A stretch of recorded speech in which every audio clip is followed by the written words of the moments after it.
الفاتحة. أعوذ بالله من الشيطان الرجيم. بسم الله الرحمن الرحيم. إياك نعبد وإياك نستعين اهدنا الصراط المستقيم صراط الذين غير المغضوب عليهم ولا الضالين. ولا حول ولا قوة إلا بالله. ولا حول ولا قوة. حسبنا الله ونعم الوكيل. على الله على الله.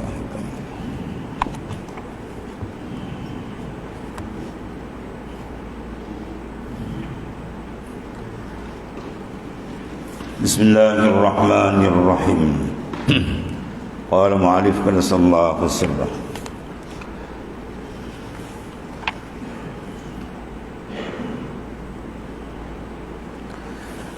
Bermula misal yang kedua, artinya misal wajib akli dan wajib syar'i pada makhluk, iaitu seperti berdiri seorang kepada sembahyang, maka jatuh berdirinya pada waktu dan pada tempat dan atas sifat yang diketahui oleh Allah Ta'ala akan dia dengan ilmunya, dan yang dikendaki akan dia dengan iradahnya, dan yang diadakan atasnya dengan kudrahnya, iaitu dipanggil wajib pada akal, dan tiada jatuh pada yang tersebut itu dipanggil mustahil padanya.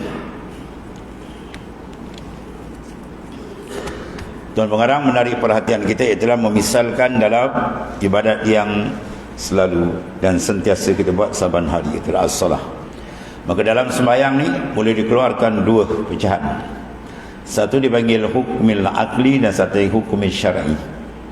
Ya, contoh dia buat misal wajib akli dan juga wajib syar'i. Sembahyang itu sendiri adalah wajib syar'i. Apa makna wajib syar'i? Ma yusabu ala fi'li wa yu'aqabu ala tarki. Barang yang diberi pahala bila kita buat. Sembahyang kita buat boleh pahala. Sembahyang yang wajib 5 waktu. Wa yu'aqabu ala tarki, dan diazab apabila kita meninggalkannya.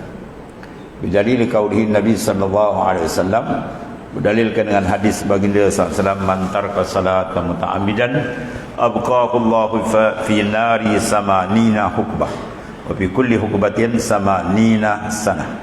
Barang siapa yang meninggalkan sembahyang fardu zuhur ke asar dengan sengaja, dengan malas dia, ya, maka dicempak dia, dihumban ke neraka Jahannam selama 80 hukbah. Satu hukbah 80 tahun. Satu hari akhirat 1000 tahun dunia. Yalah tuan. Kalkulator dari nak kira. Pecah kalkulator. Satu waktu. Kalau dua, ya, dia meninggal tu dengan sengaja, dan dia mengaku bahawa tu kesilapan dia. Kemudian tak sempat dia qada. Dia tangguh qada, malaikat maut pun sampai. Maka tu balasan dia. Kalau dia tinggal dengan sebab ingkar, dia kata sembahyang ni kan wajib pun, orang Arab dia wajib, tu murtad, kekal neraka selama-lama terus. Itu kekal selama khalidina fiha abadah, kekal selama-lama. Itu bahasan syar'i. Ya, bahasan syar'i, mana hukum syara'. Ma yusabu ala fi'li, diberikan pahala yang besar bila seorang tu mengerjakan sembahyang wajib. Sunat dia tuan, dalam hadis Nabi kata apa? Raka'atayil fajr khairum minad dunya wa ma fiha. 2 rakaat sunat subuh. Tuan-tuan sembahyang sunat subuh tu, bukan fardu, sunat tu. Harga dia tu khairun minad dunya wa ma fiha, lebih besar daripada dunia dan isi dunia. Tu baru 2 rakaat. Belum sembahyang fardu. Sembahyang fardu lagi besar. Sembahyang fardu 70 kali sunat baru sama satu fardu. Lagi besar. Mana kalau sembahyang subuh tu, ya, kita sembahyang 2 rakaat tu, harga dia lebih baik daripada dunia dan isi dunia. Kita kalau mati 10 kali pun tak dapat suku dunia kan. Ya. Kita hidup 10 kali, mati kerja balik, mati cari balik, nak cari suku dunia belum tahu dapat. Ini hanya 2 rakaat sunat subuh. Bayangkan ganjaran yang disediakan oleh Malikul Muluk, raja segala raja, pemilik sekalian alam, sekalian makhluk, wallahu ta'ala. Begitulah dibalas yang besar-besar kan, ya. Kalau 70 kali ganda pula, ya, maknanya sembahyang subuh tu lagi besar. Belum sembahyang lain, ibadat yang lain, Masya Allah. Sebab tu dunia ni tidak layak untuk diletakkan mana ganjaran yang besar Tuhan letak semua di akhirat.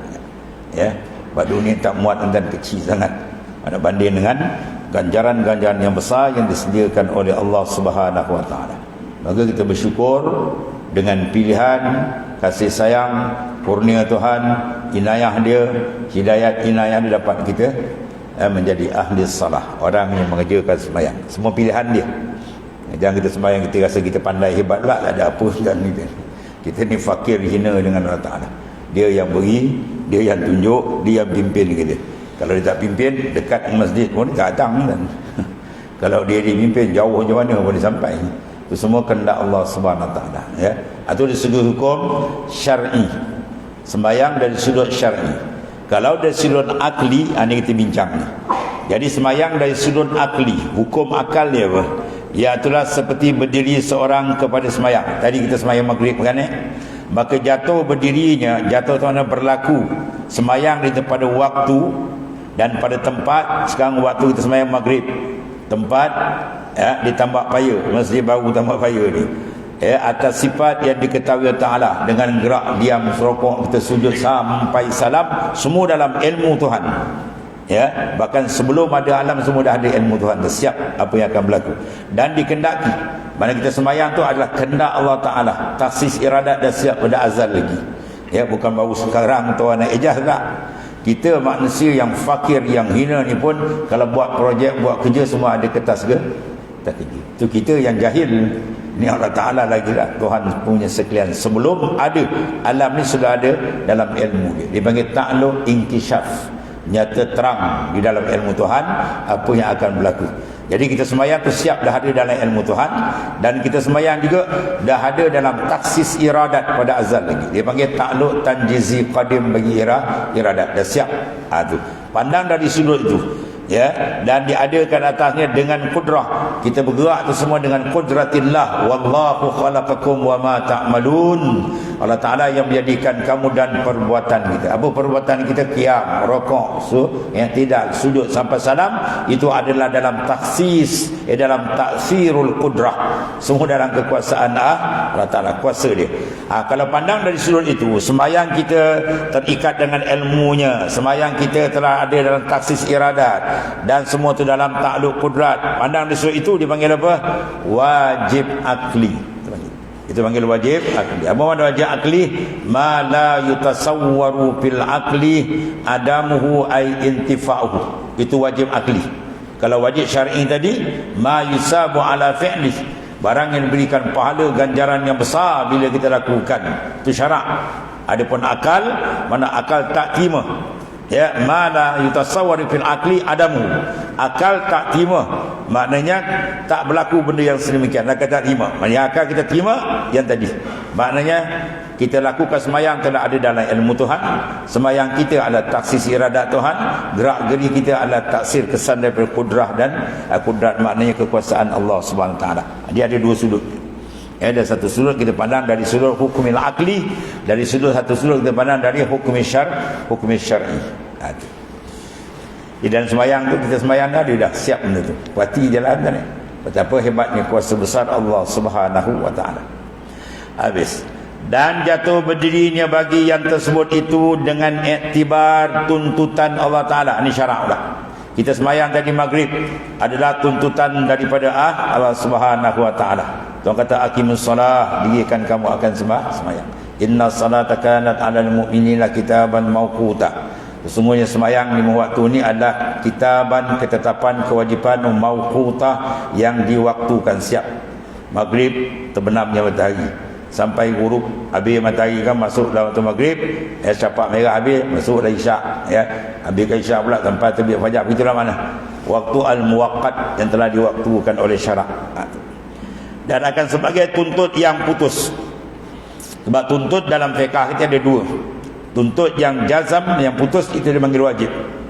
Kalau tuntut tak putus, mana buat dapat pahala. Kalau tak buat pun tak apa, tak berdosa. Itu sunat, ya. Jadi nak membahagikan ni, ini kerja mujtahid para ulama besar. Dia mengistimbat hukum daripada Al-Quran dan hadis, dari lapas amar suruh tu. Suruh tu bentuk apa? Suruh ni wajib ke, suruh ni sunat ke? Atau dia orang olah dengan nas-nas, dengan kaedah-kaedah hadis. Kita pakai ni dah siap, ya. Itu makna. akan sebagai tuntut yang putus. Maknanya kalau tak buat berdosa, itu dipanggil wajib. Iaitu dipanggil sini kalau tuntut begini dia panggil wajib syar'i. Wajib dan dibangsakan kepada syarak namanya. Dan tiada berdirinya itu, mana dia tak dirikan semayang, hukum dia ya tadi wajib buat. Kalau tak, hukum dia ialah haram. Apa haram?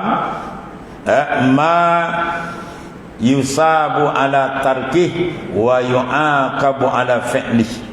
Barang yang diberi pahala bila kita tinggalkan dia. Dan kalau kita buat, ada boleh dosa. Maknanya kalau kita buat apa? Buat meninggalkan semayang, berdosa lah. Kalau tak buat tu, kita tinggalkan dengan makna kita buat, dapatlah pahala besar di sisi Allah Ta'ala. Itu maksudnya.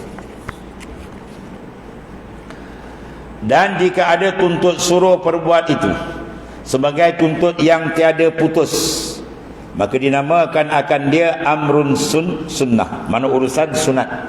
Semayang sunat qabliyah ba'diyah, itu dipanggil sunat. Buat besar pahalanya. Kalau tak buat, dia tak sampai taraf berdosa tidak. Seperti berdirinya membaca kunut. Ya, kita semayang kemudian kita baca kunut. Itu dipanggil apa? Sunat abad. Abad daripada kalimah ba'dun, mana setengah. Pahala abad ni separuh daripada pahala fardu. Jadi kalau kita tinggalkan, maka hukum dia tidak membawa kepada haram. Ya, tidak membatalkan sembahyang. Cuma sunat kita tampal dengan sujud sahwi. Itu saja. Kunut ya. Lepas tu kunut dia ada 3 peringkat kan? Kalau kita semayang, kita lupa kunut. Kita pun nak turun, teringat tak kunut, maka sunat patah balik. Selama belum sampai had rokok atau lebih had rokok. Kalau dah sampai lebih had rokok, dah turun tapi belum sujud, dia teringat, boleh patah balik baca kunut, tapi kena tampal sujud sahwi. 2. Yang ketiga, apabila turun dah sampai sujud dah, dai kita dah masuk ittisabil fardi, dia panggil, dah bersepakat dengan fardu sujud, maka ketiga tu tak boleh kita balik. Kalau patah balik, hukum dia batal sembahyang. Ya, sebab sujud hukum dia adalah wajib, fardu lebih tinggi daripada martabat sunat. Ya, itu kalau sekiranya kita sembahyang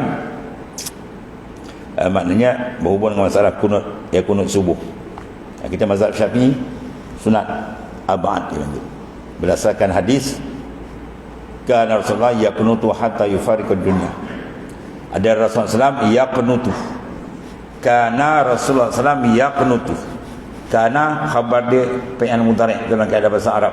Yaqnutu. Qanata yaqnutu. Ya, maka diifadatil istimrar wa dawam. Memberi faedah sentiasa. Rasulullah mengerjakan kunut hatta yufariqad dunya, sampai Rasulullah meninggalkan bercerai dengan dunia, makna wafat baginda sallallahu alaihi wasallam. Itu hadis yang dipakai dalam mazhab Imam Syafi'i. Walhasil ada ikhtilaf, ada setengah ulama mengatakan tak sunat, itu jangan dijadikan satu perkara besar. Bid'ah, sunat, bergaduh tak sah. Dia nak buat, kita nak buat sudah. Ya. Ada mazhab kajian, ada yang malas pada. Dia tak nak buat kunut, ada. Kau pakai mazhab malas dia. Kan, wabi dakwah kan. Jangan bid'ahkan orang sembarangan lah kan. Kita nak tengok benda yang kita nak bincang, benda pokok usul. Ada benda forok, tak ada bincang. Sebab makna fiqh pun maknanya apa? Benda ijtihad. Fiqh ni apa makna dia? Ma'rifatul ahkami syariah allati tarikuha al-ijtihad. Mengenal akan hukum fiqh ni yang mana jalan dia adalah ijtihad. Benda ada ijtihad. Bila ijtihad dia ada ikhtilaf. Ya, ulama ni pandangan gini begini. Kalau benda yang nas itu tak ada ijtihad. La ijtihad bin nas. As-salatu wajib. Sembahyang tu wajibatun. Itu tak ada nas. As-saum wajib. Puasa Ramadan tu wajib. Itu tak ada ijtihad lagi dah. Ya. Berijtihad benda yang ada, maknanya dalil zanni atau panjang perbahasan lah dalam kaedah usul fiqh dan seumpama.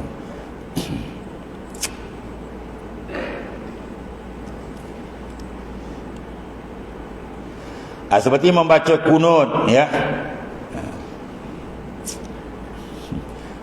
Dia nak baca je kunut panjang kunut pendek kunut.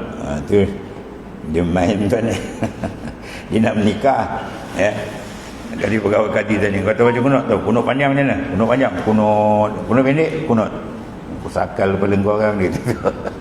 Ya, dia main dengan tok kadi gitu.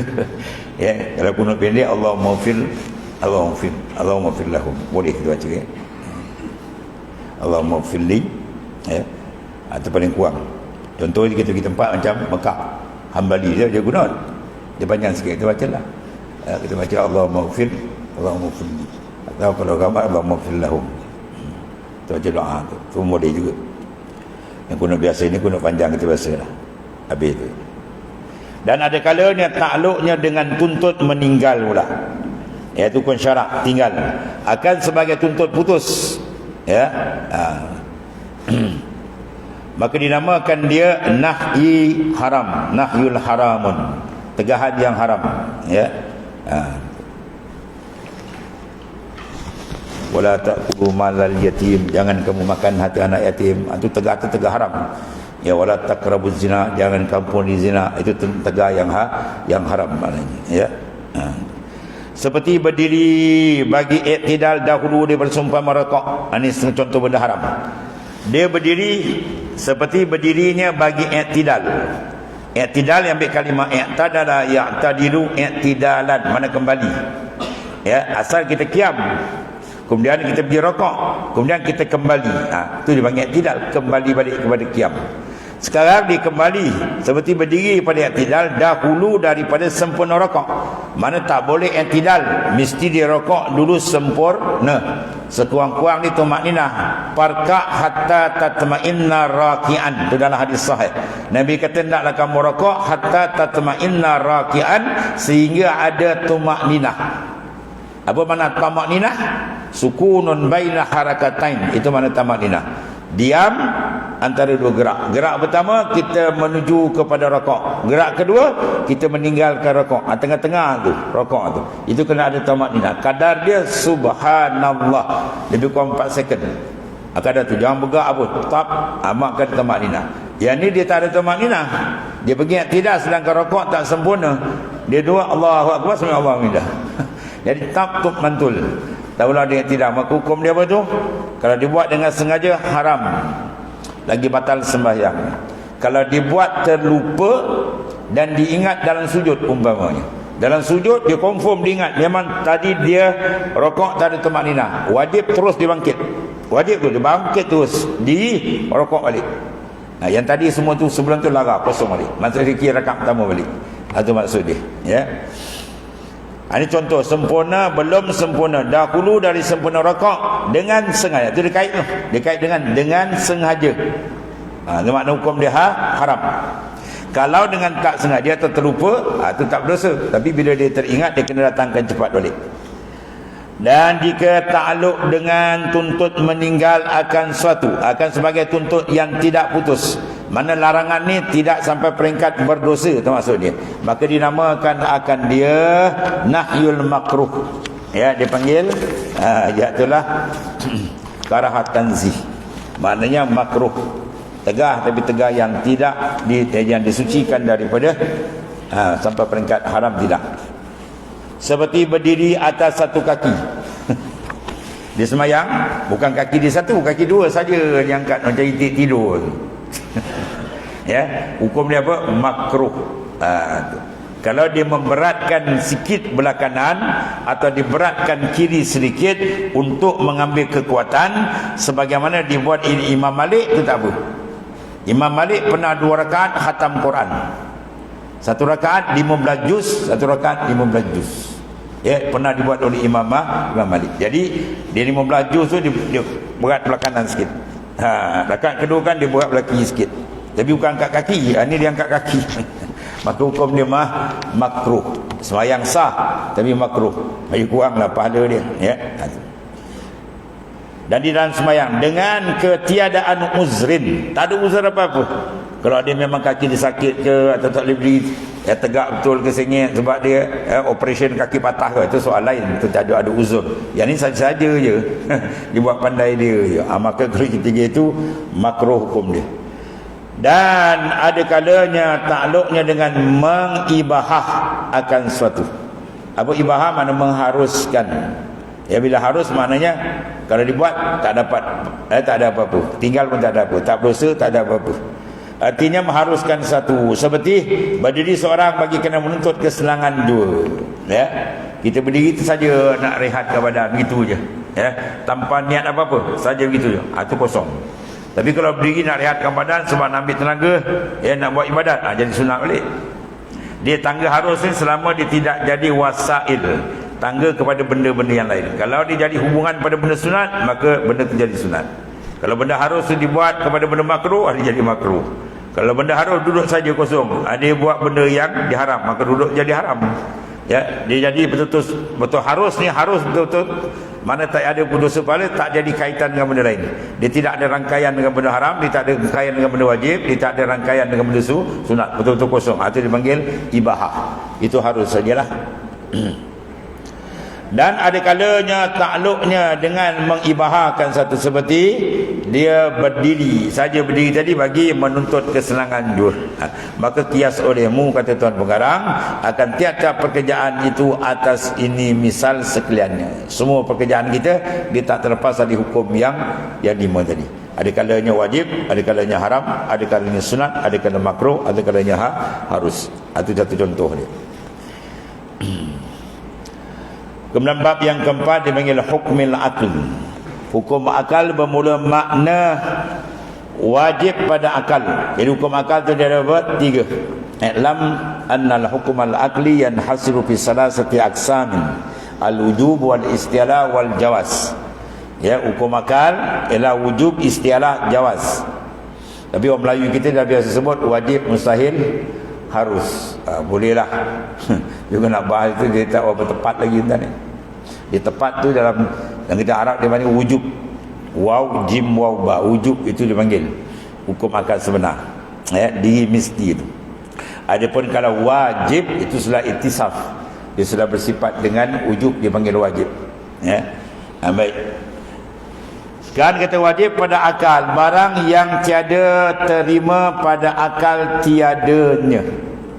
Mana akal kita tak terima kata tak ada, dia mesti ada. Seperti adanya zat Allah Subhanahu wa taala. Maka martabat wujud Allah Taala itu ialah wajib. Apa nak wajib sini bukan wajib buat dapat pahala tinggal berdosa dah.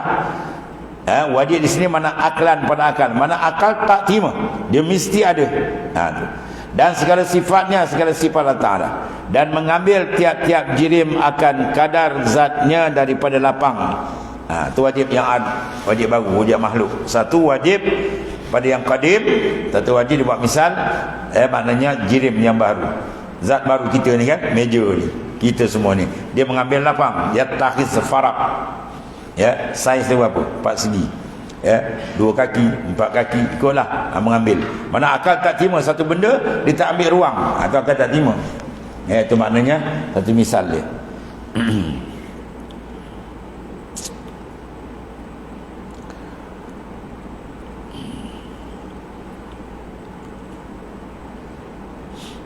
Mana dalil kata wajib, akal tak terima kata Allah tak ada, mesti ada.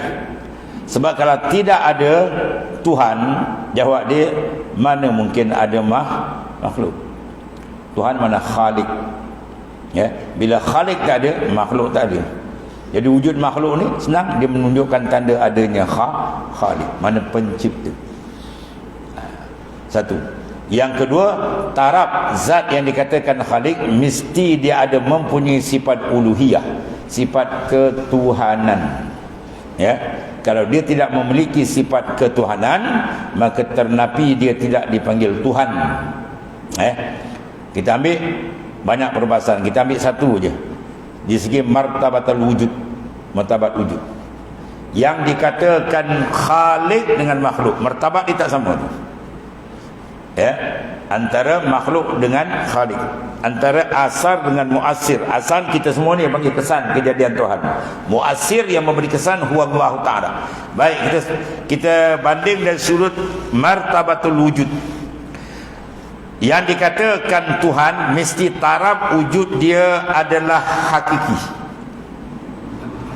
dan martabat wujud dia adalah mutlak. Kalau wujud dia tidak hakiki dan tidak mutlak, dia tidak sah dikatakan Tuhan. Apa dia wujud yang mutlak, wujud yang hakiki? Mana kewujudan yang tidak didahului oleh ketiadaan. Kewujudan dia adalah asliyun, asli, bukan arid baru datang. Maka makhluk wujudan kita semua baharu dah. Siapa tak ada suap beranak? Semua ada suap beranak. Bermakna suap beranak tu menandakan kita ada asal.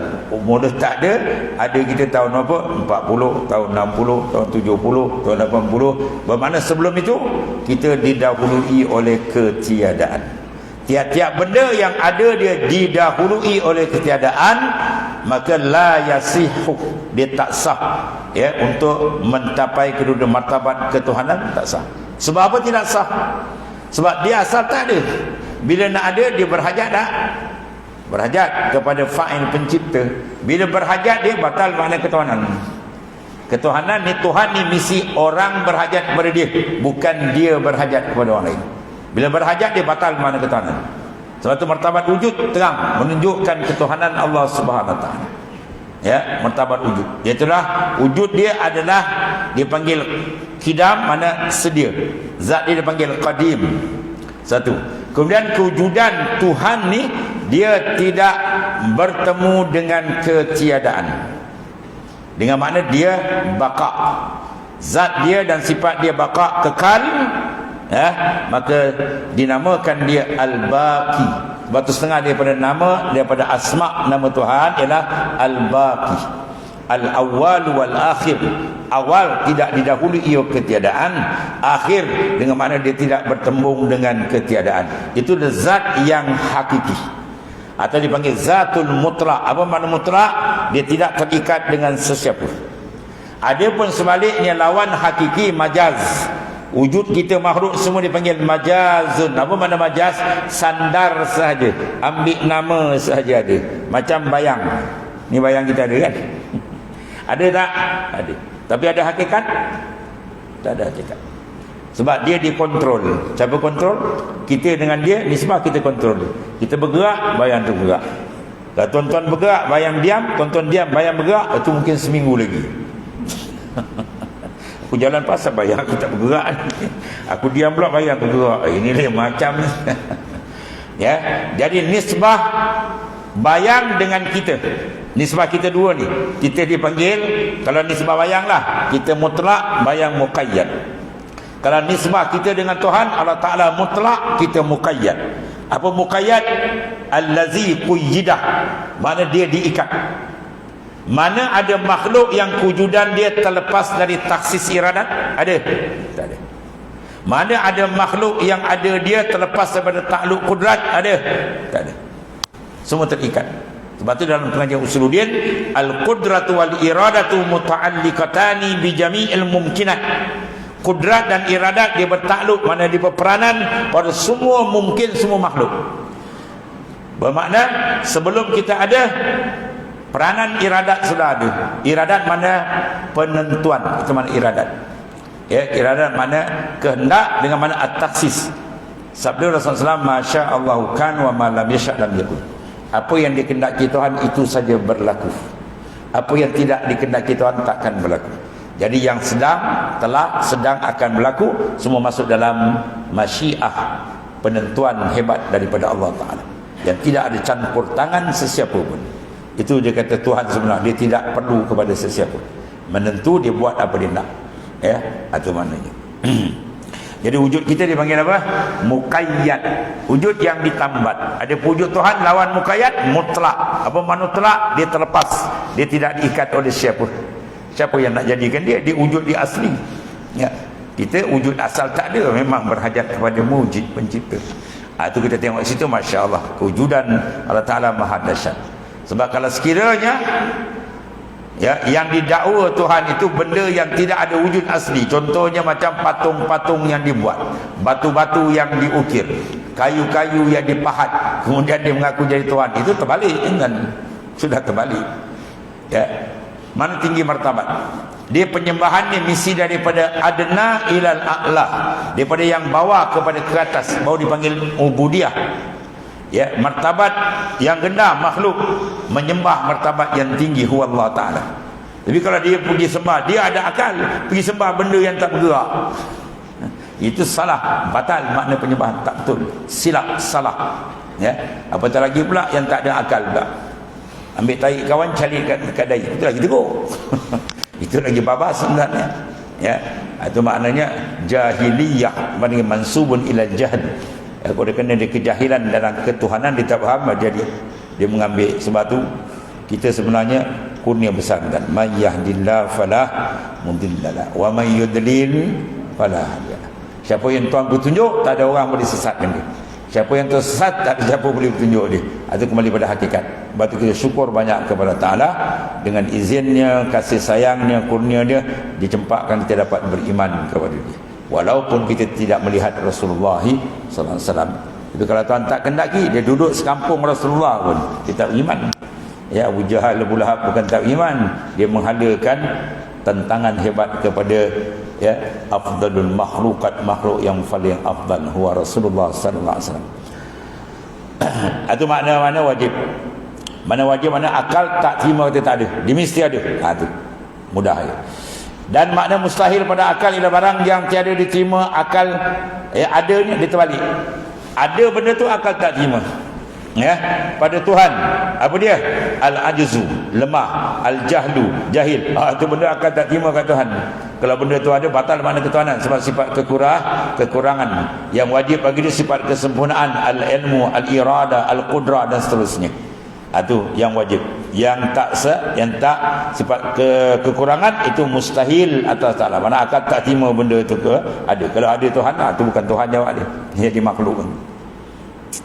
Dan segala sifatnya, dan tiada mengambil lapang bagi tiap-tiap jirim. Ada satu benda, meja ni, tiba-tiba dia tak ambil lapang, akan terima ke? Mana terima? Dia mesti ambil lah. Ya takhiz farak, dia mengambil ruang dia. Itu kalau contoh yang baru. Dan satu lagi makna harus. Hukum akal di tiga je, wajib, mustahil, harus. Itu kalau kita bercakap dengan kita biasa mudah lah ya. Kalau nak bahas apa wajib, apa wujub, apa mustahil, apa istihalah, itu panjang lagi ni. Kita ambil yang mudah aja. Dan makna harus pada akal lah, barang yang sah pada akal adanya dan tiada. Mana kalau kita kata Allah Ta'ala menjadikan langit bumi, terima tak? Terima. Kalau kata Allah Ta'ala tak jadi pun, terima. Tu hak dia. Dia nak buat boleh, tak nak buat boleh. Tak ada siapa paksa dia. Maka dia jadi, itu satu daripada kekurniaan dia yang maha hebat, kasih sayang dia maha sempurna. Ialah dia memberikan nikmat sehingga tak terkira. Wa in ta'uddu ni'matallahi la tuhsuha. Kalau nak hitung nikmat Tuhan, tak ada muka manusia boleh hitung. Terlampau banyak maknanya. Iaitu seperti mengadakan Allah Ta'ala akan sekalian makhluk, apa hukum? Harus. Dan meniadakan akan dia, Tuhan nak padamkan tak ada pun harus. Itu maknanya tiga. Dia punya dasar dalam pembahasan kita akan datang mengenai sifat Allah, dia berkisar kepada tiga hukum. Sama ada letakkan satu taraf wajib, atau taraf mustahil, atau taraf harus. Wallah.